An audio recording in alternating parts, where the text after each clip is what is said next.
Moldova el жомогу Pekale menen Tındalenин Поптукунда иштегени. көркөм окугандар Назгүл Бейшеке, Болот Назар, o Şakir. эки дос жолугуп калып, досым, bir туугандай эле болуп калдык биз. Кел, бир кожоюнга жалданып иштейли, чогуу да болобуз. деди Тындале. Meyle, iştese işteyli. Деди Пекале. Ошентип экөө бир попко жалданып иштеп калышты. Жай мезгили болгондуктан Тындалени гумного отургузду. Gumno, kırmanda atка же өгүзгө жалпак чанасы мал нерсе чегирип, орулган машактын үстүнөн айлантып бастырып, данын түшүрчү нерсе. Пекалени үй кайдарганга талаага жиберди. Уйлардын эч тынчы жок.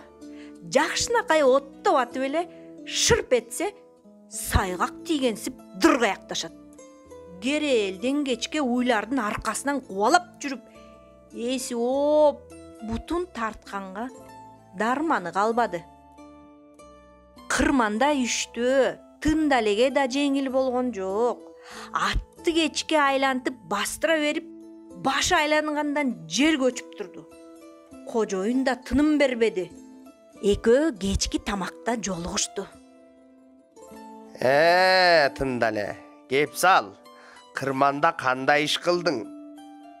Деп сурады Пекале. Эмненин иши дейсиң? Ушу кожоюн чарбанын ишине көзү жетпеген эмекен. Эртеден кечке кылаарга жумуш жок. Жалдырап бош отурдум. Ал эмес, бир-эки рет ат жетелеп бастырганыма өзүм таң калдым. Бир сөз менен айтканда, машакаттанган бекерчинин иши экен. Минтип жүрсөм ичкен тамагымды акта албайт. Деди Тындале. Уйлар менен андан да жаман экен. Мага десең мамык жаздык ала барып кечке укта. Уйлар өздөрү менен өздөрү оттой берет.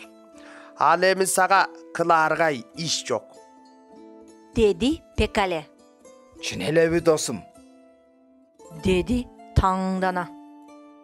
Аме, чын эме анан? Пекале, кел. Экөөбүз мындай кылалычы. Мен уй кайтарайын. А сен менин ордума кырманга барасың. Кимибиз каякта уктайбыз, баары бир го. Жарайт. Ошентели жарайт. Экөө сүйлөшкөндөй болду. Кийинки күнү Пекале аттарды айлантып, бастырып жүрүп, акылынан айнып кала жаздады. Тындале уйлардын аркасынан кубалап жүрүп, эсинен таңгана аз калды.